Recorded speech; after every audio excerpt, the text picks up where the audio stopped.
In this video, we show how to replace a drive carrier on a PowerEdge R770AP.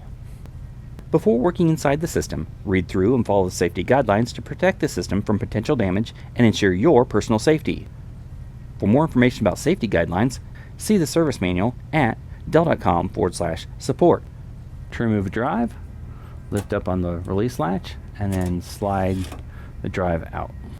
To remove the drive from the carrier, loosen and remove the 2 Torx screws from the carrier.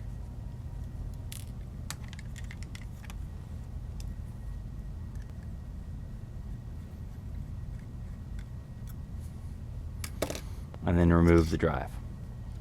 To install a drive in a carrier, align the carrier with the drive, then replace the 2 Torx screws to secure it in place.